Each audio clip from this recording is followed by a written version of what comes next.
Hi guys, welcome back to channel. இன்னைக்கு நம்ம இந்த ட்ராமாவோட தேர்ட் பார்ட் தான் பார்க்க போகிறோம். சரி வாங்க இப்போ நம்ம வீடியோக்குள்ளே போயிடலாம். லாஸ்ட் எபிசோடில் பார்த்தீங்கன்னா ஹீரோயின் வந்துட்டு தங்க இடம் இல்லாமல் நைட்டு ஃபுல்லாக மழையில் நினைஞ்சு நெக்ஸ்ட் டைம் மறுபடியும் வீட்டுக்கே வந்து ஃபீவரில் மயக்கம் போட்டு விழுந்திருப்பா இல்லையா. அதை பார்த்துட்டு ஹீரோ கூட அவளுக்கு பூனா போகுதுன்னு சொல்லி ஹெல்ப்லாம் பண்ணியிருப்பானே நைட்டு ஃபுல்லாக. ஸோ இப்போ இந்த எபிசோட ஸ்டார்டிங்லேயே பார்த்தா நெக்ஸ்ட் டே மார்னிங் ஆகுது. ஆனால் இன்னும் கூட அவளுக்கு ஃபீவர் குறைஞ்ச மாதிரியே தெரியல.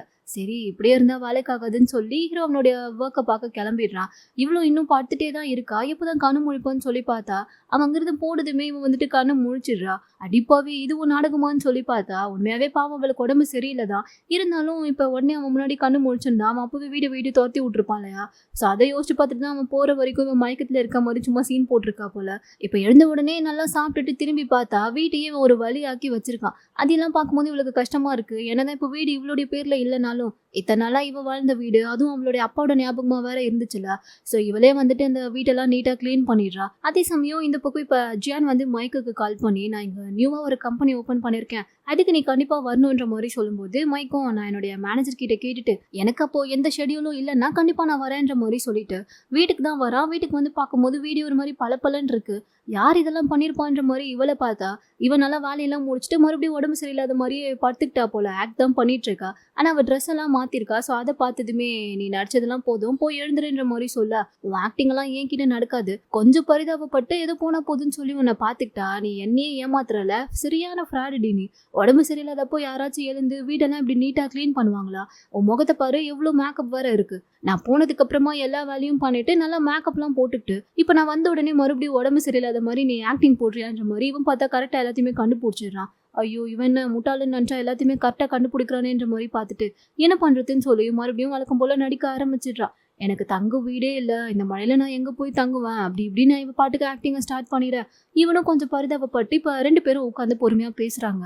இவ வேற ஏற்கனவே கொரியாவில் இருக்கும்போதே அவனை ஏமாற்றி பணம் வேற வாங்கியிருக்கா இல்லையா. ஸோ அதுக்காக இப்போ மைக் வந்து நம்ம வேணா இன்னொரு கான்ட்ராக்ட் போட்டுக்கலாம், நீ இங்கேயே தாராளமாக ஸ்டே பண்ணிக்கோ, 3 வேளை நல்லா சாப்பிட்டுக்கோ, அதெல்லாம் எனக்கு ஒரு பிரச்சனையும் இல்லை. ஆனால் அதுக்கு பதிலாக இந்த வீட்டு வேலை எல்லாத்தையுமே நீ தான் செய்யணும், அதுலேருந்து நீ எனக்கு கொடுக்க வேண்டிய பணத்தை நான் கொஞ்சம் கொஞ்சமாக ரெடியூஸ் பண்ணிக்கிறேன்ற மாதிரி இவன் சொல்ல, இவளும் இதை விட்டால் நம்ம ரோட்டில் தான் தங்கணும்னு சொல்லிட்டு வேற வழி இல்லாமல் அதுக்கு ஒத்துக்கிட்டு கான்ட்ராக்ட்ல சைன் பண்ணிடுறான். கான்ட்ராக்ட் படி அவள் வாங்கின காசு கொடுக்க இவ கிட்டத்தட்ட அட்லீஸ்ட் ஒரு 2 மாசமாச்சு இந்த வீட்டில் இருந்து தான் ஆகணும் போல. ஸோ அதனால மைக் வந்துட்டு ஏன்டா இந்த கான்ட்ராக்டுக்கு ஒத்துக்கிட்டு சைன் பண்ணணும்னு சொல்லி அவளை யோசிக்கிற அளவுக்கு அவளை நல்ல வேலை கொடுத்து டார்ச்சர் பண்ணுறான். ஒரு நாளைக்கு நீ 2 தடவை வீட்டை பெருக்கணும், 2 தடவை க்ளீனாக துடைக்கணும், அப்புறம் மறுபடியும் 2 தடவை பெருக்கணும், துணியெல்லாம் கையில் மட்டும்தான் வாஷ் பண்ணணும், அதோட நான் டயட்டில் இருக்கிறதுனால நல்ல சாப்பாடை கரெக்டான டைமுக்கு அதுக்கு ஏற்ற மாதிரி பண்ணணும், ஒரு நாளைக்கு மினிமம் 5 வகையான ஃப்ரூட் ஜூஸாச்சும் எனக்கு பண்ணி தரணும்னு சொல்லிட்டு ஒரு பெரிய லிஸ்ட்டே அவகிட்ட சொல்கிறான். இதெல்லாம் கேட்டுட்டு அவளும் இதெல்லாம் உனக்கு தேவையாடி ஓயம், நல்லா ஜாலியாக வீட்டில் இருந்த, ஆனால் இப்போ பாரு இவன்கிட்டலாம் வந்து மாட்டிக்கிட்டு சார்ஜர் பண்ணணும்னு சொல்லிட்டு உன் தலையில் எழுதிருக்கு, வேற என்ன பண்ணுறது பண்ணிதான் ஆகணுன்ற மாதிரி சொல்லிட்டு புலம்பிட்டே அதுக்கெல்லாம் ஓகே சொல்லி ஒத்துக்கிறா. இப்போ அடுத்த சீனில் மைக் வந்துட்டு மித்ராக்கு ப்ரப்போஸ் பண்ணலான்னு சொல்லி டிசைட் பண்ணி அதுக்காக ரிங் வாங்க போகிறான். அதை பார்த்துட்டு அங்கே அவன் யாருக்கும் ஸ்பெஷலாக ரிங் வாங்குறான் போலன்னு சொல்லிட்டு ஃபேன்ஸ் எல்லாருமே ஃபோட்டோ எடுக்க ஆரம்பிச்சிடுறாங்க. இப்போ ரிங்கெல்லாம் வாங்கிட்டு அதை எப்படிடா கொடுக்கலான்னு சொல்லி ஒரு 4-5 தடவை ரிவர்ஸ் எல்லாம் பண்ணி பார்த்துட்டு இருக்கான். அதுக்கப்புறமா மித்ராக்கு கால் பண்ணி இன்னைக்கு நீ ஃப்ரீயாக இருக்கியா, நான் கிட்ட ஒரு முக்கியமான விஷயம் சொல்லணும்னு சொல்லி கேட்கும்போது அவளும் நான் ஃப்ரீயாக தான் இருக்கேன் நான் வரேன்ற மாதிரி சொல்லிட்டு காலை கட் பண்ணேன். அதுக்குள்ளே பார்த்தா அந்த இடத்துக்கு ஜியான் வந்துடுறான். ஏன்னா லாஸ்ட் நைட் இவன் வந்துட்டு அவனை பார்க்கறதுக்காக போயிருந்திருப்பா போல. பட் அந்த டைமில் இவன் மீட்டிங்கில் இருந்ததுனால 2 பேராலையுமே மீட் பண்ண முடியாமல் போயிருக்கோம். ஸோ அதனால தான் இப்போ இவனே இங்கே வந்திருக்கான். நேற்று நீ வந்தப்போ மீட் பண்ண முடியலல்ல, அதான் சாரி கேட்டுட்டு இப்போ நீ டின்னர் சாப்பிட வரியான்னு சொல்லி கேட்கறதுக்காக வந்தேன், என்ன போலாமா என்னோட ட்ரீட்டு தான்ற மாதிரி இவன் சொல்ல, அதை கேட்டதுமே இவன் பார்த்தா மைக் கிட்ட வரேன்னு சொல்லி சொன்னதையே மறந்துட்டு அவன் கூட கிளம்பி போயிடுறா. அவன் கிட்ட வரலன்னு கூட இவன் ஃபோன் பண்ணி சொல்லலை. இது எதுவுமே தெரியாமல் அங்கே ரெஸ்டாரண்ட்டில் எல்லாத்தையுமே செட் பண்ணி வச்சுட்டு இவன் சீட்டெல்லாம் புக் பண்ணிட்டு மித்ராக்கு ப்ரப்போஸ் பண்ணுறதுக்காக ரிகர்ஸ் எல்லாம் பார்த்துட்டு ரொம்ப ஆர்வமாக வெயிட் பண்ணிட்டு இருக்கான். அது எல்லாத்தையுமே பார்த்தா அங்கே இருக்க வேலை பார்க்குற ஒரு சர்வர் வந்துட்டு பார்த்துடுறாரு. கிட்டத்தட்ட 2 ஹவர்ஸாக இவனும் வெயிட் பண்ணிட்டு இருக்கான். அவளுக்கு கால் பண்ணாலும் எடுக்க மாட்டேங்கிறா. இவன் எதுவுமே புரியாம என்னாச்சு இவளுக்குன்ற மாதிரி யோசிச்சுட்டு இருக்க. அப்பதான் அவ பார்த்தா என்னால வர முடியலன்ற மாதிரி சொல்லிட்டு ஜஸ்ட் ஒரு மெசேஜ் மட்டும் அனுப்புறா. அவ்வளவுதான் இவனுக்கு அதை பார்த்ததுமே கொலவெறி ஆகுது. ஸோ கான்ல அங்க இருந்து கோவமா கிளம்பிடுறான். அதை வேற அங்க இருக்க எல்லாருமே பார்த்துட்டு தான் இருக்காங்க. இப்போ இவன் வீட்டுக்கு வந்ததுமே அங்க நடந்த விஷயத்தெல்லாம் நினைச்சுக்கிட்டு மொத்த கோவத்தையும் வீட்டுல இருக்க ஹீரோயின் மேல தான் காட்டிட்டு இருக்கான். இவன் கோவமா பேச பதிலுக்கு அவளும் கோவமா பேச, இங்க பாரு உனக்கு இங்க இருக்க விருப்பம் இல்லைன்னா நீ கிளம்பி போயிட்டே இருக்கலான்ற மாதிரி இவன் பாட்டுக்கு சொல்லிட்டு போயிட. இவ பார்த்தா பாவம் அவனை திட்டிகிட்டே உட்காந்துட்டு இருக்கா. இந்த சைடு மிந்த்ரா இதுதான் நல்ல சான்ஸ்ன்னு சொல்லி ஜியானுக்கு ப்ரப்போஸ் பண்ண ட்ரை பண்றா. ஆனா அவன் என்னடானா ஃபுல்லா மைக்க பத்தியே தான் பேசிட்டு இருக்கா. இவ்வளவு அதெல்லாம் பார்த்துட்டு இப்ப எதுக்காக நீ வந்துட்டு மைக்க பத்தியே பேசிட்டு இருக்க, நம்மளை பத்தி ஏதாச்சும் பேசலாம்ல, நீ இவ்வளவு ஆர்வமா அவனை பத்தி மட்டுமே பேசுறத பார்த்தா ஒருவேளை நீ என்ன அவனை எதுவும் லவ் யூ பண்றியான்ற மாதிரி இவ சும்மா அப்படியே ஜியானை வச்சு கலாய்ச்சிட்டு இருக்க. ஜியான் என்னடானா அதை கேட்டதுமே கண்டிப்பா நான் மட்டும் ஒரு பொண்ணா இருந்திருந்தேன்னா அவனை தான் லவ் பண்ணிருப்பேன், ஏன்னா அந்த அளவுக்கு அவன் ரொம்ப நல்ல பையன்தான்ற மாதிரி சொல்லும்போது எல்லாருக்குமே மைக் மாதிரி இருக்க பையனை பிடிக்காது, ஒரு சில பேருக்கு உன்ன மாதிரி இருக்க பையனையும் பிடிக்கும்னு சொல்லி இவ இன்டைரக்டா ப்ரொபோஸ் பண்ணாலும் ஜியானுக்கு அது நல்லாவே புரியுது. ஆனா அவன் பார்த்தா அதை தெரிஞ்ச மாதிரி காட்டிக்கல. இருக்கலாம், யாருக்கு வேணாலும் என்ன மாதிரி இருக்க பசங்களை பிடிக்கலாம், ஆனா உன்னை தவிர, ஏன்னா நீ என்னுடைய சிஸ்டர், நான் உன்னை ஆரம்பத்துல இருந்தே ஒரு சிஸ்டர் மாதிரி தான் பாக்குறேன்னு இவன் சொல்லிடா. அது கேட்ட உடனே இவளுக்கா ஒரு மாதிரி பயங்கர கஷ்டமாகிடுது. ரெஸ்ட் ரூம்ல போயிட்டு அழுதுட்டு வந்து பார்த்தா இதுக்கு மேல இங்க இருந்தா வேலைக்கு ஆகாதுன்னு சொல்லிட்டு இவன் அவன் கிட்ட சொல்லாமலே அங்க இருந்து கிளம்பி போயிட்டான் போல. அந்த கோவத்துல அவன் சொன்னதெல்லாம் நினைச்சு பார்த்துட்டு இப்ப இவன் நேரா மைக்குக்கு கால் பண்ணி அழ ஆரம்பிச்சிடுறா. நான் லோன்லியா இருந்தப்போ நீ தான் என் கூட இருந்திருக்க, பட் நான் உன்னை நிறைய கஷ்டப்படுத்திருக்கேன், எல்லாத்துக்கும் சாரின்னு சொல்லி ஃபீல் பண்றா. அவ இப்படி கொஞ்சம் ஃபீல் பண்ணி அழுது சாரி கேட்டதுமே இவன் பார்த்தா அவ பண்ண எல்லாத்தையுமே மறந்துட்டு அவன் மேல இருக்க கோவத்தையும் மறந்துட்டு எதா இருந்தாலும் பாத்துக்கலாம், உன் கூட நான் இருக்கேன், நாளைக்கு நம்ம மீட் பண்ணலான்னு மறுபடியும் நல்லா பேச ஆரம்பிச்சிடுறாங்க. இவனும் மனசு மாறி அவளுக்கு மறுபடியும் ப்ரப்போஸ் பண்ணலான்னு சொல்லிட்டு ரிகர்சல்லாம் பார்க்க ஆரம்பிச்சிடறான். அது எல்லாத்தையுமே கீழே இருந்து ஹீரோயின் பார்த்துட்டு விழுந்து விழுந்து சிரிச்சிட்டு இருக்கா. இவன் ஒரு ஸ்கிரிப்ட் ரைட்டர் தானே, ஸோ இவகிட்ட ஐடியா கேட்போன்னு சொல்லிட்டு இவன் டைரக்டா அவகிட்ட வந்து எப்படி ப்ரப்போஸ் பண்றதுன்ற மாதிரி ஐடியாலாம் கேட்டுட்டு இருக்கான். ஓயமும் பார்த்தா அவன் திட்டினதெல்லாம் மறந்துட்டு போனா போகட்டும் பாவன்னு சொல்லிட்டு அவளுக்கு தெரிஞ்ச ஐடியாஸ் எல்லாம் அவனுக்கு சொல்லி கொடுத்துட்டு இருக்கா. நீ ரிங்க கொடுத்து ப்ரப்போஸ் பண்ணிட்டு அவளை கிஸ் பண்ணிடுன்னு சொன்னதும் உண்மையாவே கிஸ் பண்ணணுமான்னு கேட்குறான். அவளும் சிரிச்சுக்கிட்டே நான் என்ன சொன்னாலும் நம்புறேன், நீ சரியான முட்டாளா இருக்க, நான் சொன்னா அப்படியே பண்ணிடாத, அப்புறம் பப்ளிக்ல செருப்படி தான் வாங்கிட்டு வருவேன்ற மாதிரி சொல்ல விளையாடாம ஒழுங்கா சொல்லுன்ற மாதிரி கேட்டுட்டு இருக்கான். சரி சரின்ற மாதிரி சொல்லிட்டு ஃபர்ஸ்ட் அவகிட்ட ப்ரப்போஸ் பண்ண அவ அக்செப்ட் பண்றாளா இல்லையான்னு முதல்ல பாரு, அதுக்கப்புறமா நீ என்ன பண்ணணும்ன்றதுலாம் உனக்கே புரிய வருன்ற மாதிரி இவ சொல்லிட்டு இந்த மாதிரி 5 வகையான ஜூஸ் குடிச்சா மட்டும் போதாது, கொஞ்சமாச்சு மூளையும் வளரணுன்ற மாதிரி சொல்லிட்டு இவ பாட்டுக்கு அவனை கலாய்ச்சி விட்டு அங்க இருந்து போயிடுறா. அவனும் உன்ன மாதிரி லூஸ் எல்லாம் நம்பி வந்து ஐடியா கேட்டேன் பாரு, அதுக்கு நானே என்ன ஃபர்ஸ்ட் செருப்பால அடிச்சுக்கணுன்ற மாதிரி சொல்லிட்டு இருக்கான். இப்ப கட் பண்ணி நெக்ஸ்ட் டே பார்த்தா இவன் ஹோயமா வந்துட்டு ஹோட்டல் கூட்டிட்டு போனது, அப்புறம் நேற்று தனியா போய் ரிங்கு வாங்கினது எல்லாத்தையும் போட்டோ எடுத்து இவன் யாரையும் லவ் பண்றான்னு சொல்லி நியூஸ் பேப்பர்ல எல்லாம் போட்டு அதை பத்தி தான் ரிப்போர்ட்டர்ஸ் எல்லாருமே இப்ப அவனை பத்தி கொஸ்டின் கேட்க ஆரம்பிச்சிடுறாங்க. இவனும் அதெல்லாம் இல்ல, நான் யாரையும் லவ் எல்லாம் பண்ணல, அது என்னுடைய ஃபேமிலிக்காக ரெஸ்டாரண்ட்ல வெயிட் பண்ணிட்டு இருந்தேன், மற்றபடி ஒன்றும் இல்லைன்னு சொல்லி சமாளிச்சுட்டு நேற்று மிந்த்ராவை பார்க்க வரேன்னு சொன்னதுனால அவளுக்கு கால் பண்ணி பேசிட்டு எனக்கு எப்படியாச்சும் ப்ரப்போஸ் பண்ணிடணும்னு சொல்லி அவளை மீட் பண்ண போறான். அந்த டைம் கரெக்டா ஜியான் வேற நேற்று ரெஸ்டாரண்ட்ல சொல்லாம கொள்ளாம தனியா விட்டுட்டு போனதுக்கு சாரி கேட்டு கிஃப்ட் அனுப்பியிருக்கான். அதை பார்த்ததுமே மிந்த்ரா கொஞ்சம் அப்செட் ஆகி என் மேல இன்ட்ரெஸ்டே சுத்தமா இல்லாத ஒருத்தனை போயிட்டு நான் எதுக்காக லவ் பண்ணேன், என் வாழ்க்கையில இது வரைக்கும் நான் இந்த அளவுக்கு கஷ்டப்பட்டதே இல்லை, இந்த ஃபீலிங்ஸே என்னால புரிஞ்சுக்க முடியலன்னு சொல்லிட்டு ஜியான் ரிஜெக்ட் பண்ணலையா. சதை நினைச்சுதான் அவன் கொஞ்சம் ஃபீல் பண்ணி சொல்லிட்டு இருக்கா. பட் இதெல்லாம் கேட்கும் போது மைக்குக்கு வந்துட்டு ரொம்ப கஷ்டமாயிடுது. ஏன்னா அவன் தான் என்னைக்காச்சும் அவகிட்ட எப்படியாச்சும் லவ் சொல்லிடலாம்னு சொல்லிட்டு வந்திருப்பானே.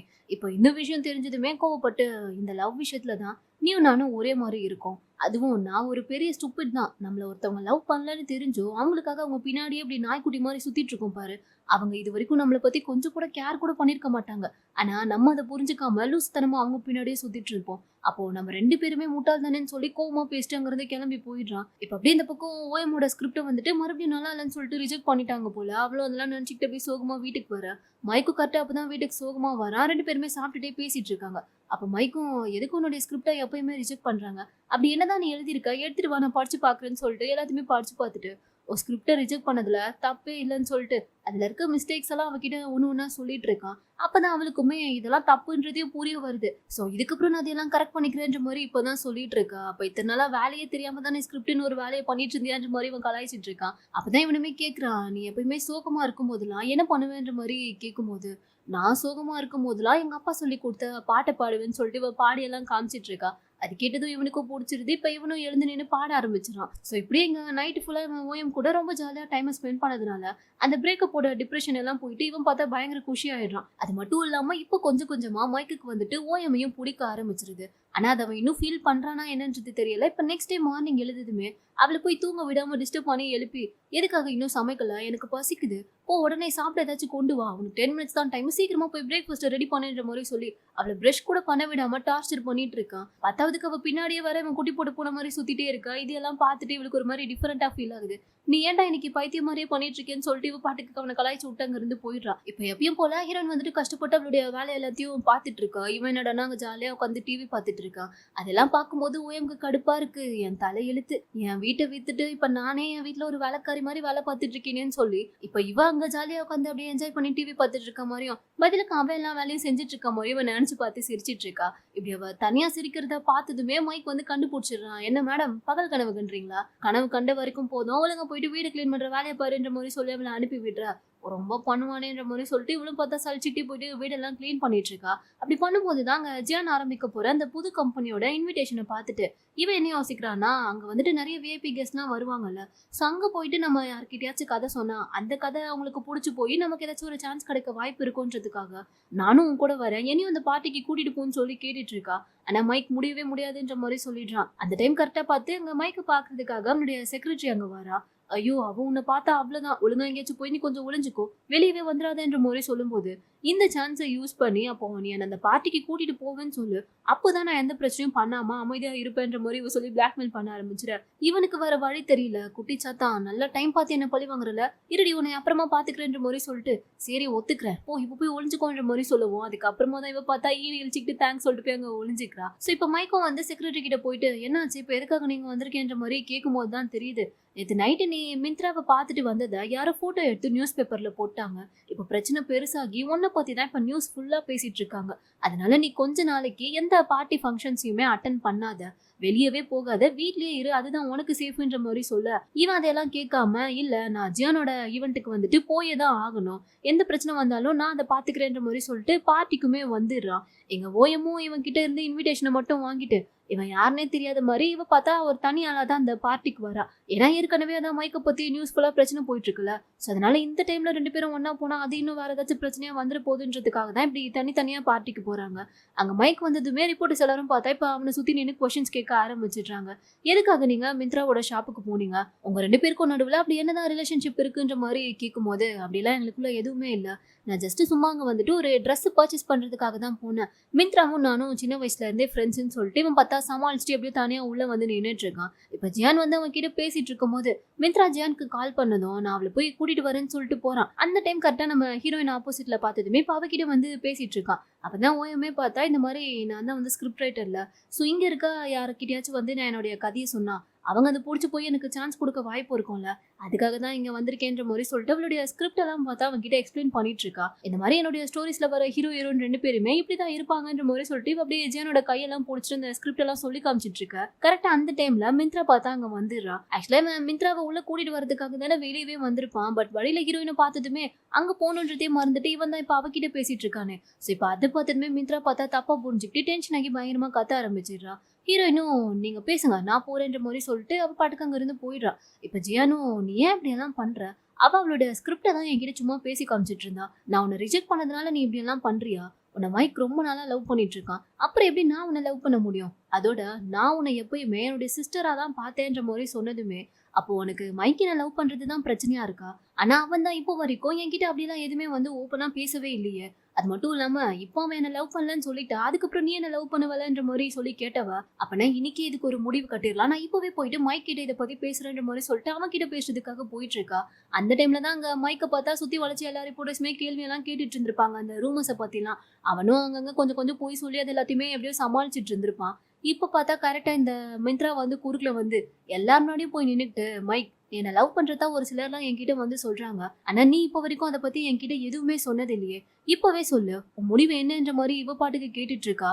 அவனுக்கா என்ன சொல்றதுனே தெரியல. அடி பாவி, இப்பதாண்டி நான் ஏதேதோ பேசி எல்லாருமே கொஞ்சம் சமாளிச்சேன், அதுக்குள்ள இப்படி எல்லாத்துலயுமே மண்ணை வாரி போடுற மாதிரி எல்லாரும் முன்னாடியும் கேட்டுட்டேன்ற மாதிரி யோசிச்சுட்டு இருக்கான். பட் என்ன இருந்தாலும் இவன் அவனோட லவ் சொல்ல போகும்போது இவ தான் வந்து அதை கொஞ்சம் கூட புரிஞ்சுக்காம அவனை ரொம்ப கஷ்டப்படுத்திட்டே இருந்தால, ஸோ அந்த டிப்ரெஷன்ல இவனுக்கு இப்ப என்ன பண்றதுன்னு தெரியாம இப்ப இவன் எல்லாரும் முன்னாடியும் என்ன சொல்றான்னா, இப்போ உங்களுக்குலாம் என்ன பிரச்சனை, நான் யாரை லவ் பண்றேன்றது உங்களுக்கு தெரியணும் அவ்வளவுதானே, அதுக்கு நான் இப்பவே ஆன்சர் சொல்றேன், ஆமா நான் ஒரு பொண்ணை லவ் பண்றேன், அவ்வளவுதான் நான் கல்யாணமும் பண்ணிக்க போறேன், அது யாருன்றத நான் இப்பவே உங்க எல்லாருக்கும் காமிக்கிறேன்ற மாதிரி சொல்லிட்டு கூட்டத்துல செவனே நின்று சாப்பிட்டுட்டு இருந்தேன் நம்ம ஹீரோயினை போயிட்டு நேரா கிஸ் பண்ணிடுறான். அதை பார்த்துட்டு ரிப்போர்ட்டர்ஸ் மிந்த்ரா ஜியான்னு சொல்லிட்டு எல்லாருமே ஷாக் ஆக ஹீரோயின் பார்த்தா அதுக்கும் மேல பயங்கரமா ஷாக் ஆகிட்டு இருக்கா. இப்ப 2 பேருமே ஒரு வேளை அங்க இருந்து கிளம்பி வீட்டுக்கு வந்ததுக்கு அப்புறமா இவங்க 2 பேருக்குள்ளயும் ஒரு பெரிய சண்டையா நடந்துட்டு இருக்கு. அதோட இந்த விஷயம் நியூஸ்ல எல்லாம் வந்து எல்லாருக்குமே தெரிய வர ஆரம்பிச்சிருச்சு. ஹீரோயினோட அக்காக்கும் கூட தெரிஞ்சிருச்சு போல. ஹீரோவோட பேரண்ட்ஸ் எல்லாருமே கூட இதை பாத்துடுறாங்க. இங்க இப்ப ஓயமும் பார்த்தா இதுக்கப்புறம் உன்னுடைய லைஃப் லைஃப்ல இருக்க பிரச்சனையிலலாம் நீ என்ன இழுத்து விடாதன்ற மாதிரி கோவமா பேசிட்டு அங்க இருந்து போயிடுறா. இப்ப கட் பண்ணி நெக்ஸ்ட் டே மார்னிங் தான் காமிக்கிறாங்க. மைக் பார்த்தாங்க ஓஎம் கிட்ட வந்து, நான் பண்ணதெல்லாம் தப்பு தான், உன்கிட்ட கொஞ்சம் பேசணும்னு சொல்லி ஒரு 2 வருஷத்துக்கு மட்டும் என்ன மேரேஜ் பண்ணிக்கிட்ட மாதிரி நீ நடிக்க முடியுமா? அதுக்கப்புறம் நான் உனக்கு டிவோர்ஸ் கொடுத்துட்றேன். இதை மட்டும் நீ பண்ணிட்டீன்னா நீ கேட்ட மாதிரி இந்த வீட்டை கூட நான் உன் பேர்ல மாத்தி கொடுத்துட்றேன்னு சொல்லிட்டு புதுசா ஒரு டீல பேச ஆரம்பிச்சிடுறான். அதை கேட்டுட்டு இவளுக்கெல்லாம் பயங்கரமா டென்ஷன் ஆகுது. என்னை பார்த்தா உனக்கு எப்படி தெரியுது? இல்ல எனக்கு புரியல, நீ சொல்றத எல்லாத்தையுமே நான் கேட்டுருவேன், நீ ஏன் நினைச்சிட்டு இருக்கியா? ஏனடா நீ என்ன பைத்தியமான்ற மாதிரி கேட்டுட்டு இவ பாட்டுக்கு பயங்கரமா கத்த ஆரம்பிச்சிடுறா.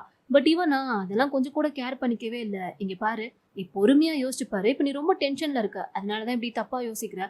பட் நீ பொறுமையா யோசிச்சு பாத்தீங்கன்னா நான் சொல்ற டீல் வந்துட்டு உனக்கே கரெக்ட்னு தான் தோணும். சோ நான் உனக்கு டைம் தரேன், ஒரு நாள் நல்லா டைம் எடுத்தே யோசிச்சு பாருன்ற மாதிரி சொல்லிட்டு இவன் பாட்டுக்கு அங்க இருந்து போயிடா. இதோட இந்த டிராமாவோட 3rd பார்ட் பார்த்தா இங்க முடியுது. இதுக்கப்புறம் அடுத்து இன்னும் உங்களுக்குலாம் என்னெல்லாம் நடக்க போகுதுன்றத நம்ம நெக்ஸ்ட் பார்ட்ல பாத்துரலாம். இந்த வீடியோ உங்களுக்கு பிடிச்சிருந்தா லைக் பண்ணுங்க, மறக்காம நம்ம சேனலுக்கு சப்ஸ்கிரைப் பண்ணுங்க.